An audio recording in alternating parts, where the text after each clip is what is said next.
This week on The Startup Life. You have to have a reason for starting a business other than to make money. Because if the reason you're starting a business is to make money, that is going to become hollow really fast. All right, Startup Nation. So let's take flight with Chris Dayley, Vice President of Testing and Site Optimization at Disruptive Advertising. The Startup Life begins now. 7, 6, 5, 4, 3, 2, 1. You'll never have the sacred stone. Oh, this you crazy mother.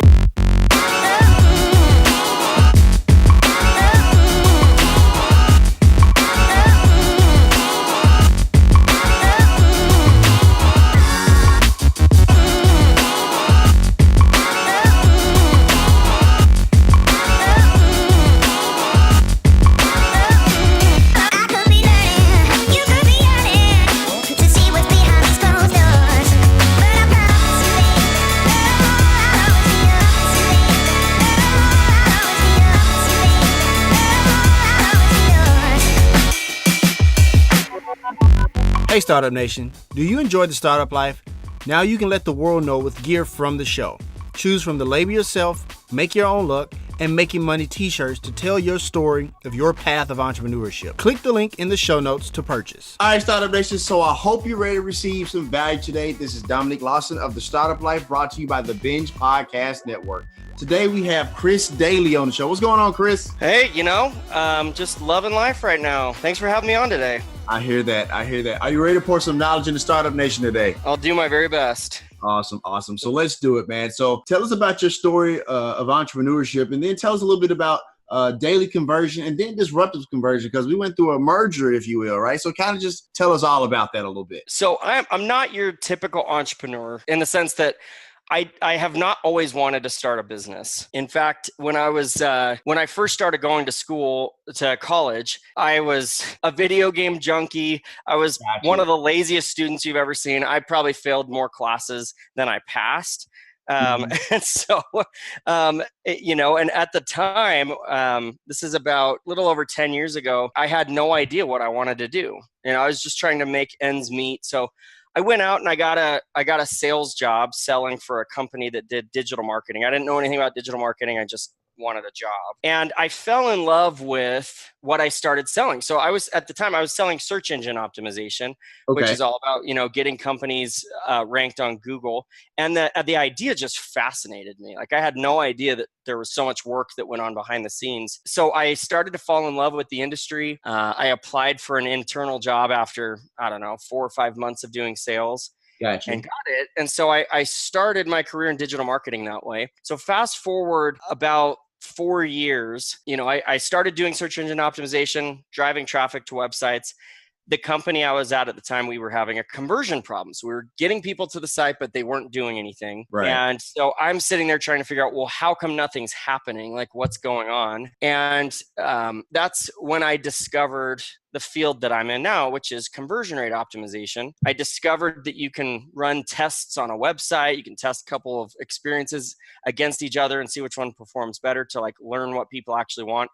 And my love just grew for the industry. And so I just dove headfirst into doing A/B testing, conversion rate optimization. So I spent a couple of years doing that. And what ultimately started to inspire my decision to start a company was a few things. Number one, so my wife is from a family of entrepreneurs. Both of her parents have businesses. So she was raised kind of with an entrepreneurial mindset versus me, my background, my dad worked for Intel for 25 years. And then, he works for Adobe now. And, so he's kind of a more traditional career man. For sure. So that's kind of what I went into the work field expecting was, okay, I'll go get a job. I'll work there for a while. So first was my wife saying, you've got this great skill set that a lot of companies need. Why don't you start a business? And to me, that was just too risky at the time. It was, I wasn't ready to take a risk at that point. Gotcha. And so I continued to work in the field for a little while, and I started getting people that would ask me, friends, family, most people love this when you're the guru in the family for something. So everyone comes to you going, hey, can you take a look at my website and tell me what I should change? Absolutely. So yeah, absolutely. and at first it's just like, oh, great, it's family. But then I started getting former colleagues and former bosses and companies that would reach out and say, hey, could you help us learn how to do what you're doing? And that's when I started to, a light bulb kind of went on, and it was like, oh, there seems to be some demand for what I do. And I'm not really in a position to take advantage of that. What ultimately led to me starting a business was my last job before I started my company was I was working for a company that was owned by, I won't name the group, but it was owned by a group of investors Gotcha. that owned a bunch of other companies. And I had several of those other companies come to me and ask for training and ask if they could pay me to help them run tests on their website. Gotcha. And so I used that as kind of my jumping off point. I said, okay, well, I have an opportunity here. I could jump off and start a business at this point, and I have some interest. Ultimately, only one of them ended up becoming a client. But that's when I said, you know what? If I'm ever going to start a business, it's going to be now.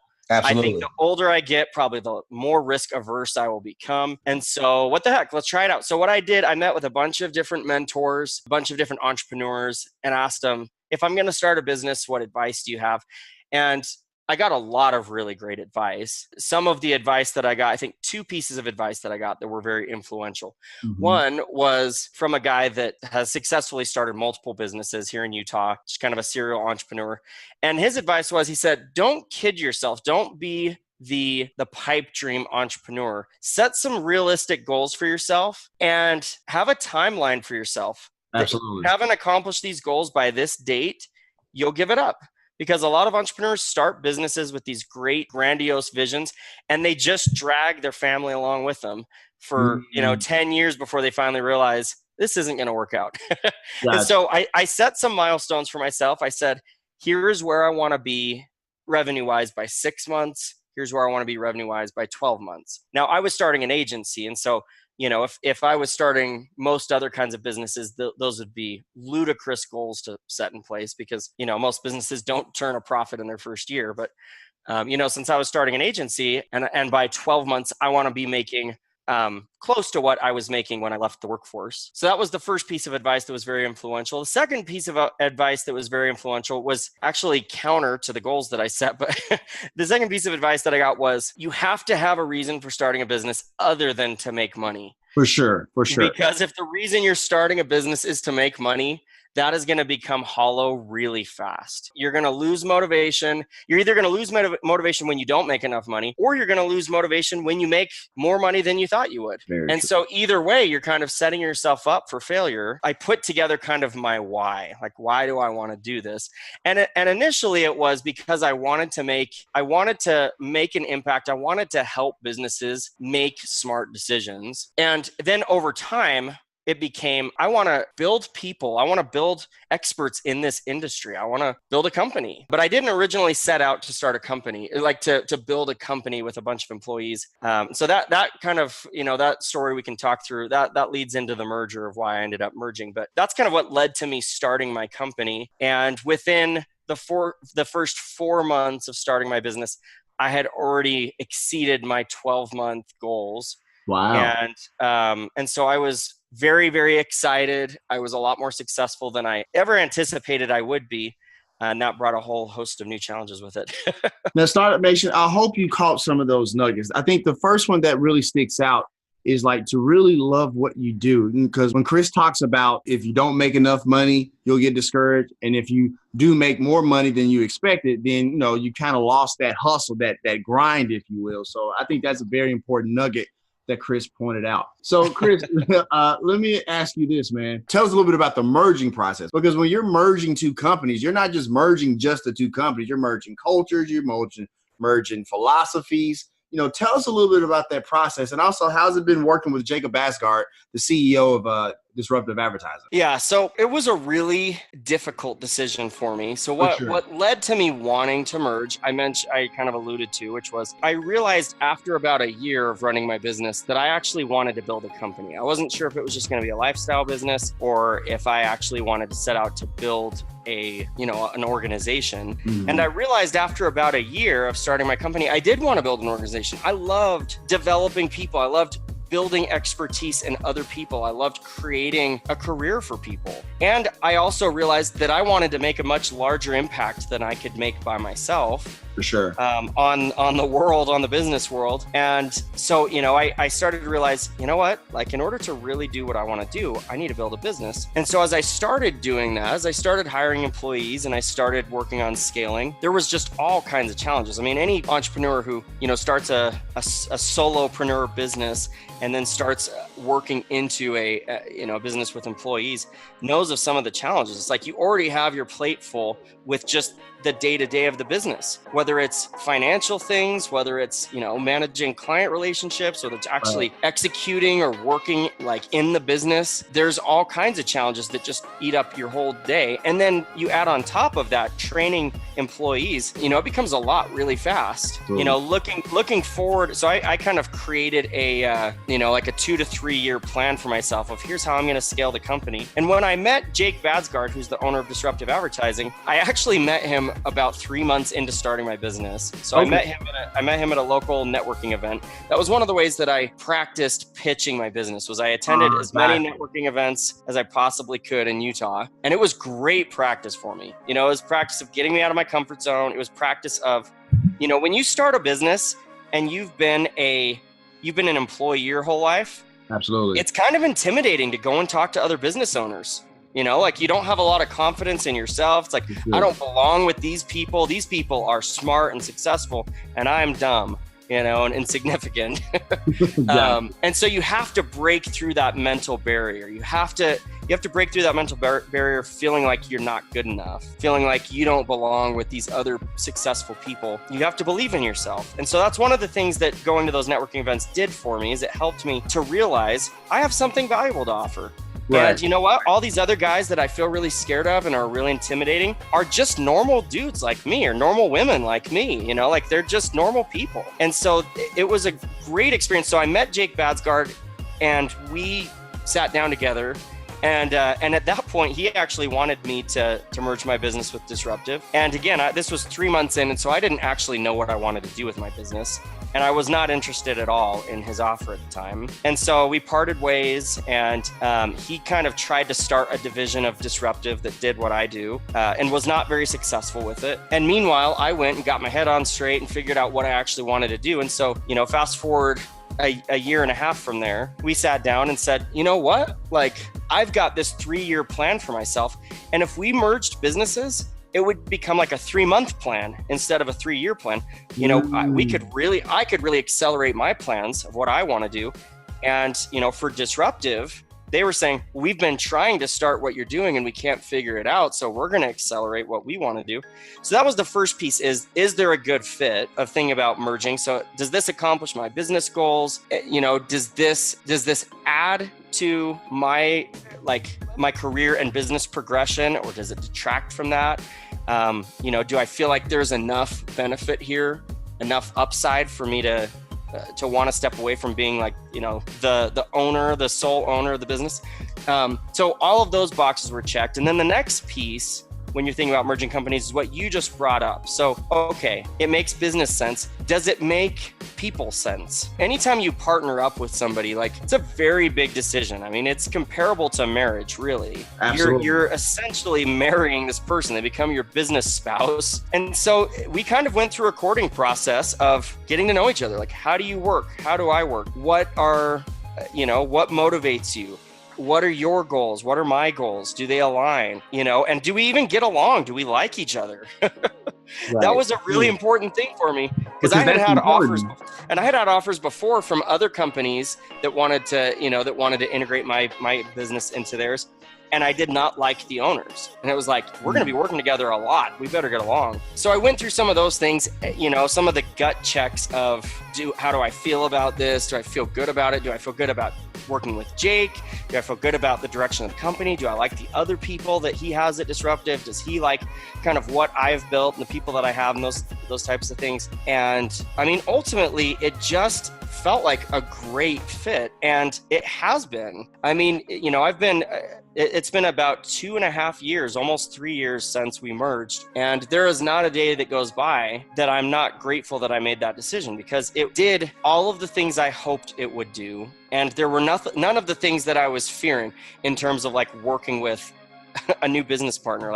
All of my fears turned out to be non-existent here. We click really well. We're very honest and open. That was one of the things that was most important to me, is that we both needed to be very honest, very vulnerable, very transparent about our expectations, about our frustrations with each other. Right. And that's something that we continue to practice on a weekly basis of what's frustrating you? What could we do a better job of?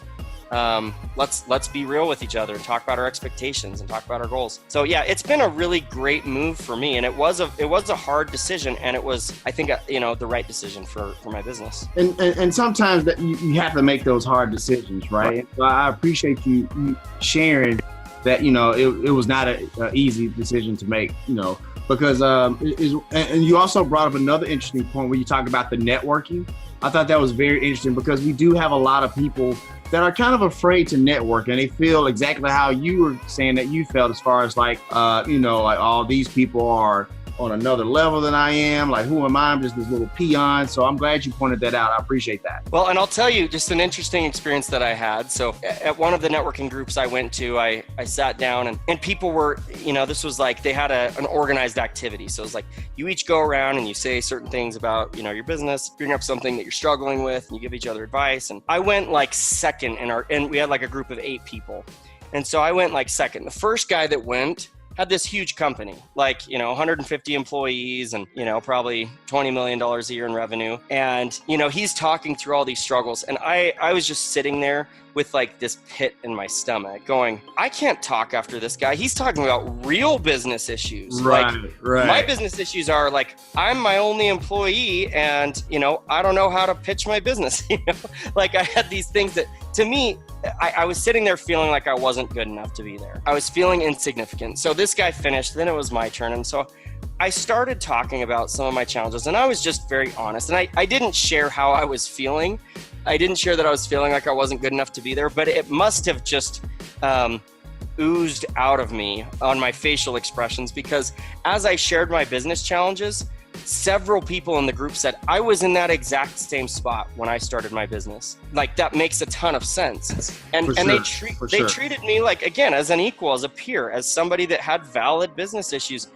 And I was sitting there going, I'm not good enough to be here. I'm just this one-man shop right now. And these are all like very established businesses. And that helped me to start challenging that fear inside of me that I wasn't good enough, that I wasn't big enough or whatever. And it was a great experience for me. In Startup Nation, when I hear Chris talk about that, it reminds me that like most entrepreneurs, even if they have like 200, 300 employees or whatever in their company, I think most entrepreneurs don't mind, talking about those frustrations, seeing other startups, entrepreneurs as peers, because they understand and remember at once upon a time at that same point. So I think it's a mutual respect from entrepreneurs across the board of like, you had the courage to start something, and not everybody's willing to do that. So I appreciate you sharing that, Chris. I really do. Just to add on to what you were saying, now that it's about 4 years since I started my business, a little more than that. Right. And now when I sit down with people that are considering starting a business, not only do I have a lot of empathy for where they're at, but it's beneficial to me to talk through some of those challenges, because a lot of the struggles that I had early on in my business, I've forgotten about those. And I have forgotten some of the things that got me through those hard times. And so going back through those and reliving those and remembering, what did I do to get through that hard time? It's massively beneficial to me, because I need to remember to keep going through that process of figuring out who I am, of figuring out why I want to do what I'm doing. A lot of the struggles that I had early on are struggles that I continue to have with just a different flavor now. And so you're not only, if you have fear of talking to other entrepreneurs, not only are you talking to people that understand you, like that are empathic towards you, you're also doing them a favor by helping them go back and remember some of these lessons they learned. Absolutely. Thank you for sharing all of that, Chris. I really appreciate it. So let me ask you this, man. So like the entrepreneurial business tech space in Utah there is booming, right? Tell us about the entrepreneurial eco space there in Utah. Yeah, so it is a pretty epic scene here in Utah. And, it kind of was all started when Omniture, which is now Adobe Analytics, Omniture got started here and really created a great setting for tech companies So, they brought a bunch of developers to like web developers to Utah. They, established a great marketing presence within the Utah culture. And now it's become one of the top places in the country to start a business because there's a lot of venture capitalists here now. And just a lot of, the unemployment rate is one of the lowest in the country here.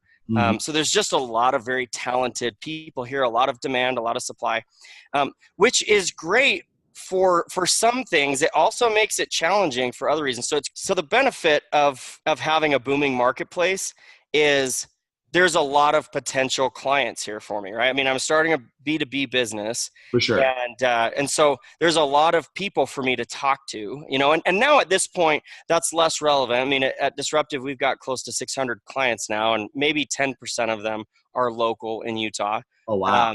But when you're first getting started, it is nice to be able to just drive over to somebody's building and go in and talk to them. For sure. So that was a big benefit. But one of the huge challenges that comes with that is because it's a very competitive place for employees, it is very expensive to find talent. If I want a web developer, my wife's family is up in Idaho, and I could hire a great web developer up in Idaho for probably $50,000 a year.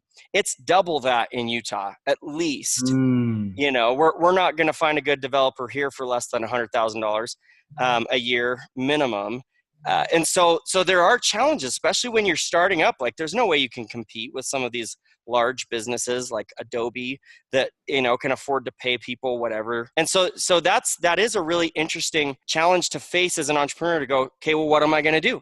Am I going to just fork it out and say, okay, well, I'll just pay the talented people? Or am I going to take people that are less talented and coach them up and develop them?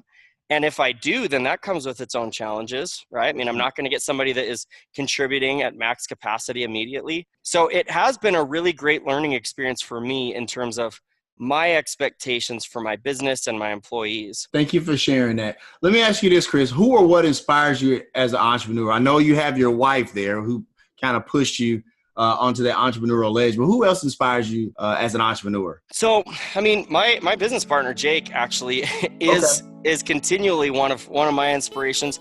Partially, like, one of the reasons that I wanted to merge companies with him is we had very complementary skill sets. He was very strong in areas that I am not strong in, and I'm pretty strong in areas that really complement his strengths. And so one of the reasons that I admire him, and one of the reasons that I still work with him, is that he is a man who is constantly working on developing himself. Understood. And I'll give you an example of this. So we had a conversation a few weeks ago, and I came away feeling great about it.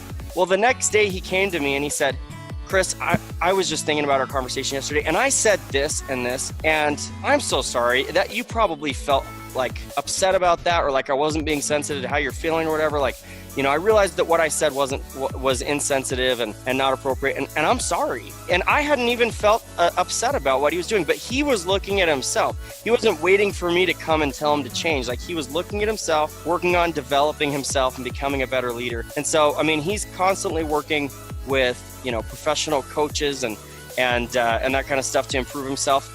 And that's inspired me to do the same and to continually be working on myself as both a leader and a person. So he's one person that's really inspired me. And then there's another guy that was one of my mentors when I was first starting my business. His name's Andrew Smith. He owns a group here in Utah called the Four Foods Group that have started up hundreds of restaurants and is just immensely successful. And part of the reason that he's been an inspiration to me, he was the one who challenged me to have a goal that was not money. And one of the reasons that he has been inspiring is he's probably one of the top income earners in the state of Utah now. His business is wildly successful, and yet he continues to push forward with just a hunger and a desire to, his goal is to provide jobs, provide a living for, I don't even know how many people. At this point, I think it's over 1,000 people, and right. he wants to do more.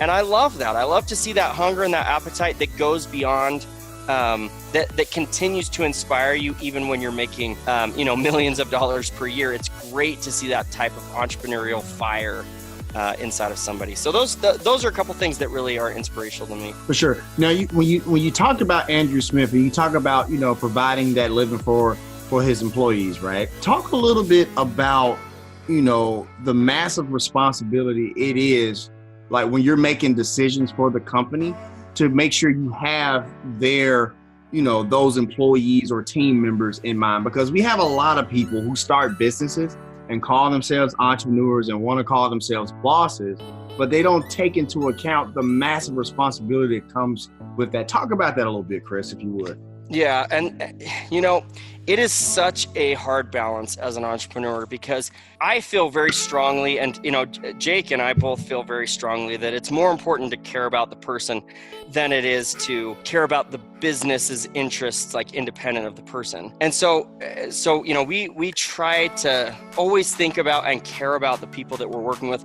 And one of the challenges that comes with that is sometimes your vision can get clouded when you're thinking very emotionally about people.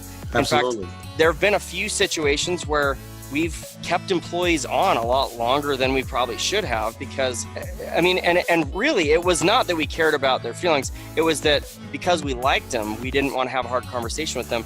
And if I had been thinking about things in a more clear light, if I was truly caring about this person, I would do what was best for them. And if what is best for them is letting them go, if what is best for them is giving them a huge raise, either way, I can make that decision with their best interests in mind. But what usually happens for entrepreneurs is you get some measure of success, and then you start to make decisions either in your best interest or in the company's best interest. And we stop thinking about people. We stop thinking about, the people that we are working with. And so I feel really strongly that it's important to when you're approaching business decisions, to think about what is the best situation, what is the best interests of all the people involved here, and what is best for the company. And hopefully we can find something where all of those align. And if we can't, then we need to make a decision about which one is more important to us. Got you. Thank you so much. A lot of value in that, Startup Nation. I hope you really caught that, for sure, because it's very important to sometimes have those hard conversations even when you don't want to. So I appreciate you bringing that up, for sure. So we're going to go ahead and take a quick break. How you like being on the Startup Life so far, Chris? I'm loving it. This is a great conversation. Awesome. All right, Startup Nation. So I hope you're getting great value from Chris's content, but we got to pay a few bills. Once again, my name is Dominic Lawson, and you're listening to The Startup Life.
Hey business owner, the Startup Life reach is growing. Wouldn't you like your business to grow with it? Reach out to us to advertise on the Startup Life. You can reach us at 901-857-4818, or you can email me at dominic@askalsolutions.com.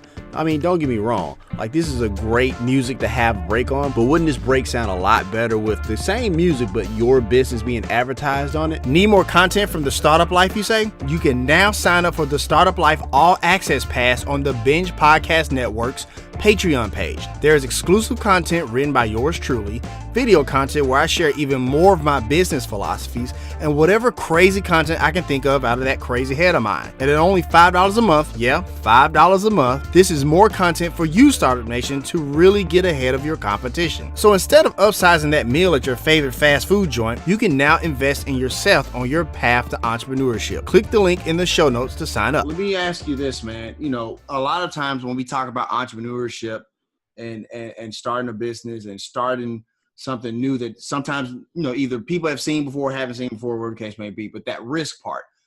But we have those setbacks. Talk about what you learned from your biggest failure. I've had quite a few of them.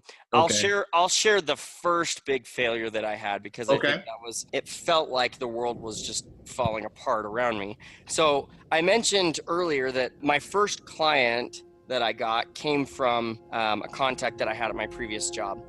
And they were my largest client for a while. You know, I got a few other smaller clients, and then about 4 months into my business, I spoke at a conference and things just kind of blew up. But right before I did that, right before things just went nuts, this client of mine that I had been working with, that was my largest client, decided to cancel. And I started to ask, like, okay, well, what's going on here? Like, why are we canceling? And the reason was, now, I mean, I could try to justify it and say, oh, well, you know, it just wasn't the right thing for the business or whatever. But in reality, what it came down to is I didn't do a great job setting expectations. And as a result thereof, we were on two completely different pages about what direction we should be going. And, you know, and so at the time I was sitting there going, I'll tell you two things that I learned. Number one, I learned that I need to be I need to set very, very clear expectations with everybody, with clients and with employees, because if we're not all on the same page, we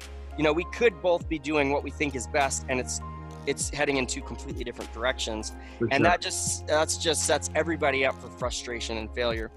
So that's one thing that I learned there. The second thing that I learned, going back to my amazing wife that has really inspired me, you know, I was talking to her that night and I was like, man, I think this client's going to cancel. I'm feeling really worried about what's going to happen.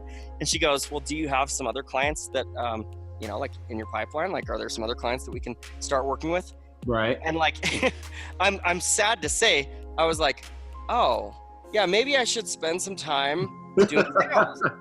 Right. Life always knows best, right? Yeah, right. I mean, it's like, I haven't spent any time building my pipeline because I got comfortable. And so, you know, I'm a very strong believer that failures are our steps to success. Like, failure is the path to success, because if you learn something from every failure, you become a better entrepreneur every single day. If you learn something when one of your employees gets upset and quits, then you become a better entrepreneur every day. You know, we just got done with a lawsuit that was filed against our company. Oh, wow. By a previous disgruntled employee. And, you know, and it's easy to like go into a state of victim of like, oh, this person sucks or whatever. But instead, you know, Jake and I have both, and one thing I've really respected with Jake, because, you know, he has a lot more at stake with this than I do, or other people in the company. But he, you know, he's looked at this experience as, how can I become a better leader from this? What could I have done years ago? What could I have set up to have avoided this situation? And I'm going to start doing that now. I'm going to start setting better expectations. I'm going to make sure we have a great employee agreement so that there's no ambiguity in there or whatever. Like, you know, I'm going to make sure that we've got great legal counsel or whatever. But each of those experiences can help you become a wiser entrepreneur if you allow them to. And a lot of people do not. A lot of people, when there are failures and setbacks, go into a state of victim and poor me and or hating everybody else and blaming the problems on everybody else instead of taking extreme ownership for yourself. So that I'm a very, very strong believer that failure is one of the most critical times for a leader to learn. For sure. Thank you for sharing that. I really appreciate that. Let me ask a quick follow-up question, because I'm noticing a theme in our conversation here, Chris. You know, when you mentioned Jake, and you mentioned Jake a lot, and it seems like you really respect and admire, you know, his way of always constantly improving himself. And it seems like you guys have a really good rapport. Do you guys build this outside of work as well? And how beneficial has that become? Yeah, so that's a great question. And we do. So I'll say two things on that, because I remember as an employee, I remember looking at people that would spend time together outside of work, and I resented those people. I was so mad because I go, oh, they have an unfair advantage. Like, I don't get to hang out with that person because he's older than me and whatever. We don't have common interests. And so I'm at some disadvantage here in the workplace. So I will say that what spending time outside of work has done for us is more helping us have a great love for each other. Gotcha. It is not necessarily like a direct business benefit, but it does have indirect benefits, right? Like when you really care about the people that you work with, when you really understand the people that you work with, when you know what their wife is like and what their kids are like, and you know what their home environment looks like, when that person comes in and is feeling stressed one day, instead of going, oh my gosh, like what a jerk, you can go, oh, you know what? Like he's got a lot of kids at home. He has a wife that doesn't get to see him very often. Like, I can understand that. I can understand him as a person. And so that's kind of what it's done for me. And I can't speak for Jake, but I think the same is true of him, is we're able to see each other as people because we know a little bit more about each other's personal, like human side. Like when you see, somebody that you really respect professionally, when you see them, playing catch with their kids, you gain a different type of respect and a different level of care and compassion for that person. For sure. Because again, you're seeing them as a person instead of just like this like untouchable, invulnerable professional being. Right. So, exactly. Yeah, I do think that it is beneficial.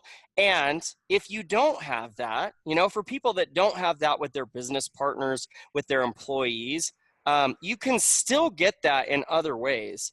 You can still see the human side of somebody, even if you don't want to hang out on the weekends or go on double dates or whatever. Like you can still work on learning about that person, asking questions that are not always business related, and really trying to learn, like, who is this person? Like, where do they come from? What makes up this person that I work with other than just their professional characteristics? And that for me is a very important thing in order for me to work successfully with people that I'm interacting with. And I'm glad you shared that, because I wanted to ask that question because, and you really hit the nail on the head there, because it's really important, Startup Nation, to kind of see people as humans. A lot of times, as we go along on our entrepreneurial journey or in our workspaces, we just see people as this drone that just comes to work to do a job.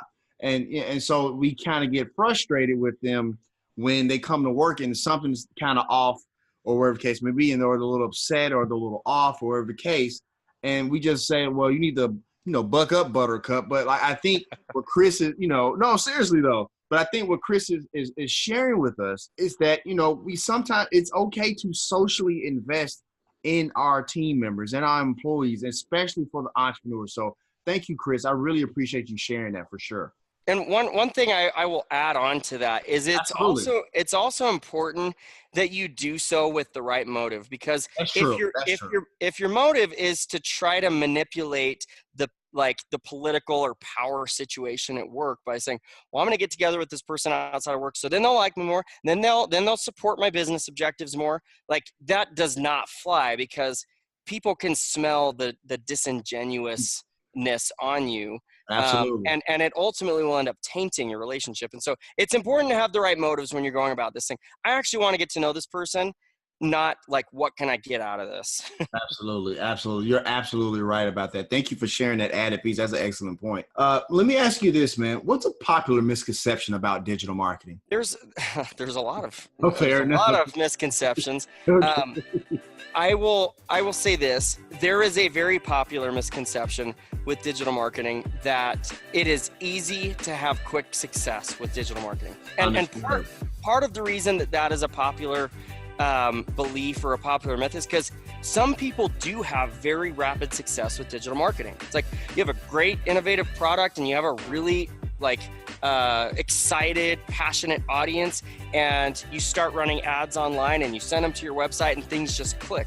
Like there are businesses that take off in 3 to 6 months with a great product, a great service, and a lot of people assume that is the norm, right? And assume that because this other guy had success very quickly, that I can have success very quickly. And one of the reasons that is so damning in like a professional mindset is any kind of professional success is a constant process of success and failure, like we just talked about. And in order to find most successes, like this is true of digital marketing as it is true of other things, a lot of times it takes a lot of small failures to lead up to a huge success. And so, that is something that I spend a lot of time educating our clients on, as I'm talking to our clients is, okay, we have these huge business goals. We're working towards those business goals. And you know what? There is a step-by-step process and strategy that's going to get us there. It's not going to happen overnight. Like we might luck out and accidentally do the right thing, but more likely than not, we're going to do the wrong thing first. That's going to work a little bit. And then we're going to iterate and do a better job, and then iterate again and do a better job and improve over time so that, 6 to 9 months from now, we'll be meeting the business goals, but it may not happen right away. And so that's, again, just having an opened mind, being willing to learn, being willing to experiment, and being willing to iterate and change and improve is something that most businesses don't. It doesn't come naturally to most entrepreneurs. And I get it, because most entrepreneurs are like, let's go, go, go. We need to blow this sucker up next month. And everybody needs this. So everyone should be buying it now. Right. Instead of going, okay, well, yes, everybody might need this product that I have, and I need to figure out what they need to see. What do they need to know about this product to know they need it? Maybe I think they need it because it's the most innovative scientific innovation of the century. But the reason that they need it, or the reason that they want it, is because it's cheaper than the other alternatives, or because there's a 30-day money-back guarantee, so they know they can try it and they can return it if they don't want it. Like maybe that's the most important thing to them. Right. So we, a lot of times as businesses and as entrepreneurs, we dig ourselves into a hole by assuming that we know when something should work, how it should work, and what is ultimately going to lead our customers to buying that from us. The truth is, we have no idea. Even if we've talked to our customers and asked them, what do you want? What messaging do you want to see? What kind of website experience do you want? We could even ask them that and get the wrong answer. Because half the time people don't even know. People, Harvard did a study on how conscious people are of their purchasing decisions. And this was a really interesting psychological study, but they found that about 90% of most purchase decisions are subconscious. And so what that means is, if I ask somebody, why did you buy from me? I'm getting 10% of the pie. I'm getting 10% of the reason they actually bought from me, because the other 90%, they couldn't even articulate. Like, I saw this messaging, and then I came to your site, and then I left, and then I kept seeing your ads everywhere. I mean, sometimes people will say that, but they can't convey, like, why did that message appeal to me in the first place? What was it about your ad? Did you have an image that resonated with me? Was it the messaging? Was it there was a dollar amount in there that caught my eye? Like, what was it exactly that ultimately led to me clicking on your ad? And so that's one of the dangers that comes with, and I just see this every single day, is we as business owners, we as entrepreneurs, we find something that sounds like a good answer to us, and we fixate on that. My clients told me that because they saw my picture on the website, they felt connected with my business. And so we need to have my picture on every page of the website. Gotcha. Right? We make a bunch of assumptions instead of going, okay, this is my hypothesis. This is what I think is going to happen. Let's test it. Let's try it out. Let's see what happens. And if it doesn't work, we'll try a different approach. Thank you for sharing that, because you're absolutely right. I think a lot of times when you talk about putting your picture everywhere on the website, I think a lot of times some people kind of forget that, like, there's your personal brand and then there's the business brand. And sometimes they don't necessarily need to always be one and the same. So I appreciate you sharing that for sure. What does your average day look like?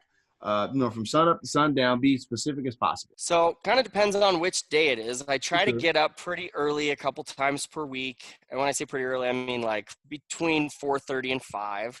And I try to do something proactive for myself twice a week. And so there's a lot of different things that I can do, in that realm, but I try to do something to develop myself as a person. And so that could be going and doing service. That could be, going and connecting with some friends or doing some exercise, or, there's a lot of things that I could do to take care of myself as a person. But, and I wake up early for a couple reasons. Number one, it's really uncomfortable. And I don't want to do that. And it's good for me to constantly remind myself I can do hard things. For sure. I can choose to do something that's uncomfortable. I don't need to shy away from that. And the other reason is I take it a lot more seriously when I'm sacrificing sleep to do it. And so that's a couple times a week I do that. On the other days, I typically I'll show up in the office around 8:30, and I spend the first little bit planning out my day, making sure that my schedule, like a lot of times I'll get just meetings put on my calendar. And so I have to make sure I don't have overlapping meetings, overlapping schedules. So, I take some time to plan my day, to make sure that everything looks good. And then to just, clear out my inbox. And then I'm usually pretty busy from about 9 until 5 or 5:30. And what I spend a lot of my time doing, I probably spend half of my time meeting with our employees and strategizing with their clients. So I go through and I will help them create awesome strategies for their clients. We'll talk about current issues. We'll talk about challenges they're having with clients. We'll talk about challenges they're having with the strategy and how to resolve those. I spend probably a quarter of my time actually jumping on some of those phone calls with clients, either handling like escalation type situations or other type of scenarios. And then the other 25% of my time is just spent with, administrative meetings, sometimes, like one-on-ones, training scenarios, those types of things. But, it's a combination of those things, as well as that doesn't even include jumping on sales calls. And so, I probably spend a few hours every week actually jumping on the phone with potential customers and strategizing with them and talking about opportunities to grow their business. So there's a little bit of everything in there, which is true, again, of like most entrepreneurs. You're going to do a little bit of a lot of things every day. And one of my biggest struggles is making sure that my schedule is not too reactive, because all of the things I just mentioned are good things. And that doesn't include a lot of, like, I would consider it like quadrant 2 activities, or things that are not urgent, but are important, like innovating my product and thinking about how to improve our current processes, thinking about how to improve our training experiences, thinking about how to market our business better. Like those are activities that often fall by the wayside when I just become reactive with my calendar. And so I usually try to spend some time at the beginning of every week blocking off time periods on my calendar to work on some of those quadrant 2 activities, some of those things that are not urgent but are really important for me to be thinking about. So Chris, man, tell us a little bit about disruptive advertising and how it meets the needs of its clients. So I can summarize disruptive advertising by saying we help businesses find the right audience for them to be marketing to, drive them to the website, and make sure that those people convert. So, we work really hard on identifying what does your audience need to see in order to either become a lead of your business or purchase your product. And so we work on, we really specialize on driving relevant traffic through advertising on Google, advertising on Facebook, LinkedIn, other social channels. So we are experts at driving quality traffic through those paid channels. And then we are experts, and my area of expertise is on website conversion rate optimization, which is different, by the way. I talk to people almost on a daily basis that say, oh yeah, I've got a UX web designer. He understands like user experience. And it is different than that, because user experience is about best practices. And website testing is about exploring and experimenting on what people actually want to see. It's a way to refine your site design instead of saying, oh, everybody wants to see this, so let's just do something. So that's kind of how I would summarize the business. Thank you for sharing that. So, Startup Nation, if you were to go to disruptiveadvertising.com, you'll be able to get a free PPC or pay-per-click proposal for your business, which I highly suggest that you do that. And if you would like to do that, Startup Nation, the address is there for you in the show notes for easy access. But, Chris, it's a new year, 2019. What's the number one thing people should know about when it comes to pay-per-click management? One of the things that we see across the boards, and you'll see this, like if you go to our homepage, we have a statistic on there that is based on several thousand audits we've done on PPC accounts, but we have a statistic on there that 76% of Google and Facebook budgets are wasted. And again, this goes from small businesses to Fortune 500 companies. There is so much money that we are wasting online because, and this goes back to what I said earlier about constantly being willing to learn, because a lot of businesses will find something that works and just do that same thing forever. Gotcha. Right? Yeah. It's like, hey, we found an audience on Facebook that really resonates. Let's just pepper the crap out of these guys and make sure that they're seeing our ads as often as possible.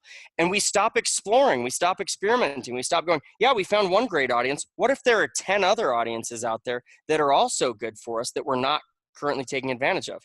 Or, hey, we've got an ad that's running right now that's performing really well.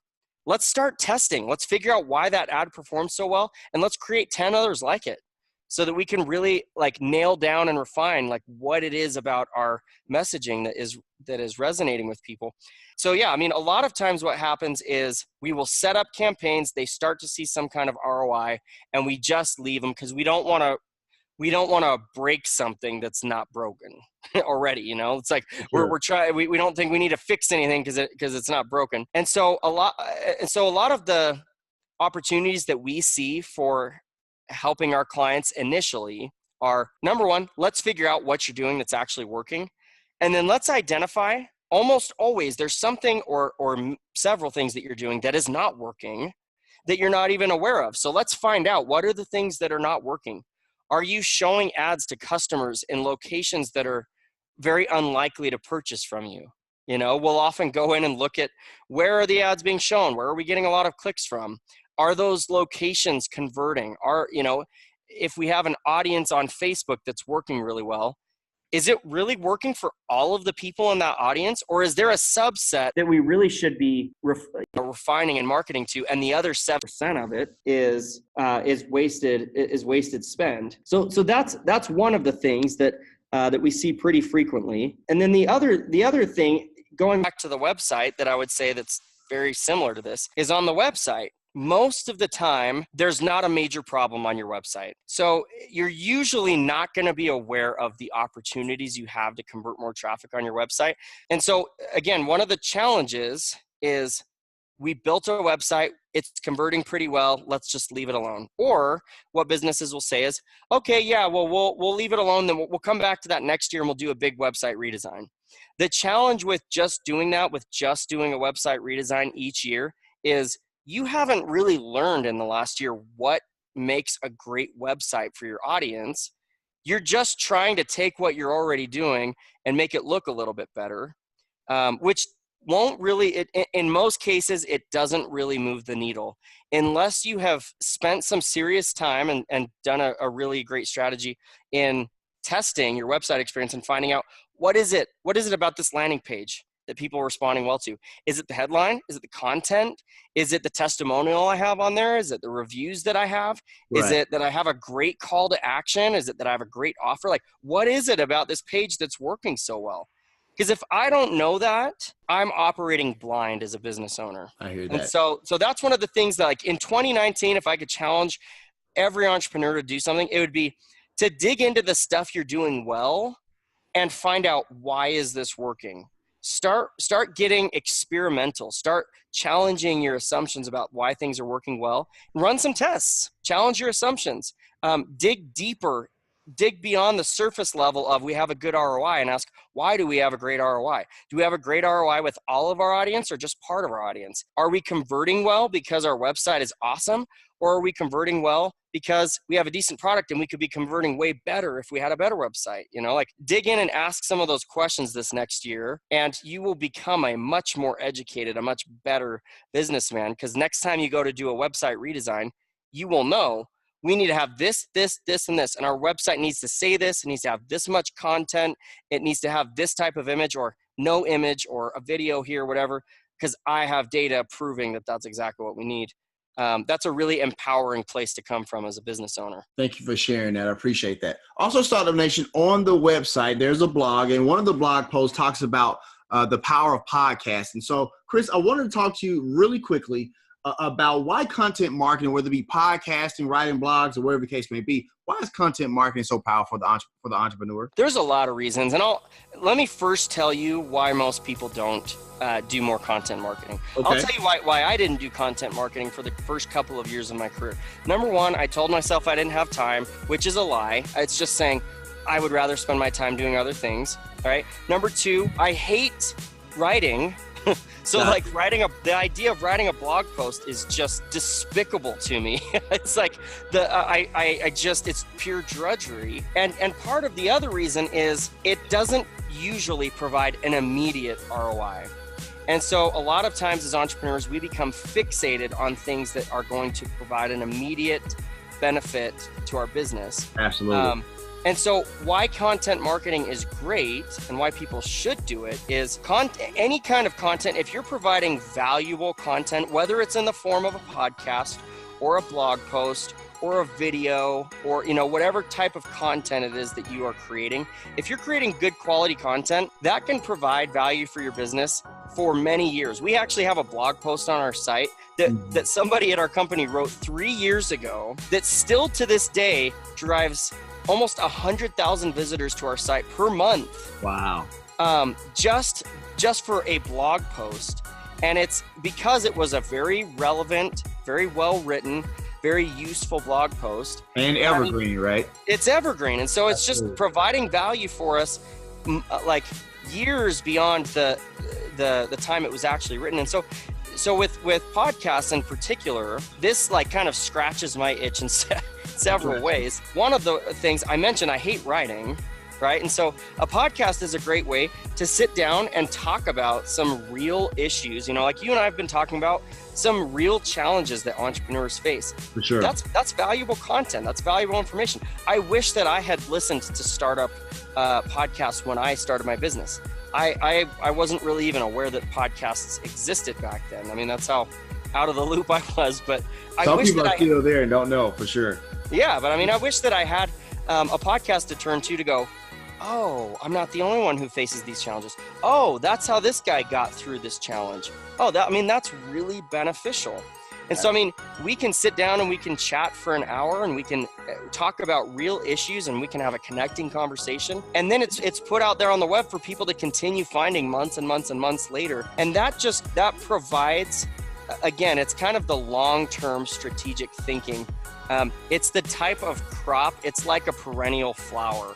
You plant it once and it just keeps coming back every year or whatever. And so it's a very smart thing to do. And again, it is one of those things that falls into quadrant 2. It's not urgent. It is very important. And at this point with Disruptive, between the blog posts we do, between podcasts that I'm on or conferences that I speak at or other things, about 90% of the leads that we generate are from content marketing. And so it's a powerful tool for your business. I hear that. Thank you for sharing that. How do you see digital marketing evolve in the next 3 to 5 years? Digital marketing is evolving every single year. It's probably one of the most rapidly changing industries on the planet. And so here's what I believe is going to happen. We're already seeing some of this start to happen. So AI, artificial intelligence, is already starting to become a thing. Things like chat bots that can that can replicate human interaction are already starting to pick up on places like Facebook or on websites, that kind of stuff. I think those are going to get more sophisticated. And so I think that what digital marketers are going to need to become great at is not necessarily doing every single thing, turning every single knob, but digital marketers are going to need to become really great at working with artificial intelligence type things. Like, Google and Facebook are constantly rolling out like smart shopping options where Google will just figure out what it should be showing and who it should be showing it to. And so what we as marketers need to be good at is we need to be good at giving the right inputs into that system so that it can go out and find the right things to be successful. And then we also need to be good at digging in and really analyzing data so that if there is something that's not caught by an artificial intelligence system, we're good enough that we can go in and audit and analyze that data and say, oh, there's a problem here. Like it makes sense why Google is showing my ads to these people. Like it makes sense why a machine would show my ads to these people, but I don't want to show my ads to these people. Right. So those are the things that I think that's how digital marketing is going to shift, is that the role that we have as marketers is going to become psychologically, I need to understand my audience. I need to become better understanding my audience so that I can point this AI program in the right direction. And so that we have the best chance for success. That's probably the thing I think is going to change the most. Chris, I think all entrepreneurs have a superpower. What's yours and why? My superpower, I'm going to say this only because it's something I've worked very, very hard on, and it was not originally a superpower of mine. I would say it is vulnerability. And the way that I describe vulnerability is being emotionally honest. And that was not originally a strength of mine. It was a major weakness. But being vulnerable is, I think, one of the most critical things a leader can do. Because when you can sit down with an employee and say, I'm struggling right now. I actually don't know what the best thing is for us to do right now. Right. And I would love your help. Like that builds thousands of dollars of emotional value with your employee, which again, that's not the point, but you're being open, you're being honest, and other people are able to help you. Whereas what I used to do, which is just bottle it all up inside and try to put on a strong face, that ultimately leads to me self-destructing. Because I'm just trying to sweep everything under the rug. I'm trying to pretend like I've got everything figured out, everything's awesome, everything's great. Right. And that is not the truth.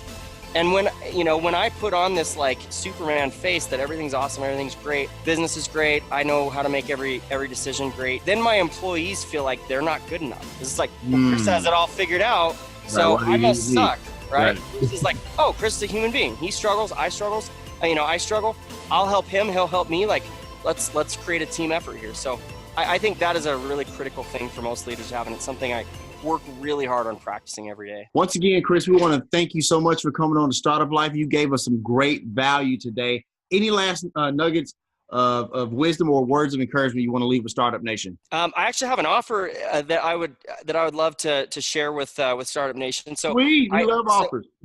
So I get questions all the time from people that are like, you know what, we're probably not the right size to work with you guys as a client, but I would love to start doing like some, A/B testing on my website. How should I get started? So I created an A/B testing starter guide that people can download. Okay. And it has all the tools that I recommend. It has strategies, tests that I would recommend running. It has a lot of great stuff in it. And so people can get that by going to disruptiveadvertising.com/guide. There is a box on there that you can check if you are interested in talking with someone at Disruptive. But if you just want the guide, just don't check the box, and you can grab the guide and be on your way. We want to thank you so much for coming on to Startup Life, man. Did you enjoy it? I loved it. Thank you. I really appreciate the opportunity to be here. It was awesome. No worries. All right, Startup Nation. So here's my final take. Chris is an excellent example of a great entrepreneur. I say this because he talks about serving his clients. He talks about really trying to help them and their business get to the next level. And when you think about your business, Startup Nation, are you doing that? Ask yourself, are you serving your clients? Are you doing everything you can to give them the best value possible? And I believe Chris Dayley, the way he does business at Disruptive Advertising, he's doing exactly that, because marketing is something we all have to do, Startup Nation. And when you have a person on your team like Chris, it makes those troubled waters just a little bit calmer. If you want to let us know what you think about the show, have an idea for a show topic, or like to advertise on our show, please send us a message on the Startup Life Podcast Facebook page. And while you are there, like and follow our page as well. It's a way for us to engage with you, Startup Nation, and really grow our community. The link is here in the show notes. Subscribe to the show, as it can now be heard on Apple Podcasts, Google Play, Stitcher Radio, Spotify, or whatever your favorite platform to get your podcast on. If you are listening on Apple Podcasts and you find our content valuable, please give us a 5-star rating, as it will help us climb the charts and help more people find our show. Also, don't forget to sign up for the Startup Life All Access Pass to get exclusive content. This is exclusively on the Binge Podcast Network's Patreon page. And hey, if you have an idea, be about that life. The Startup Life.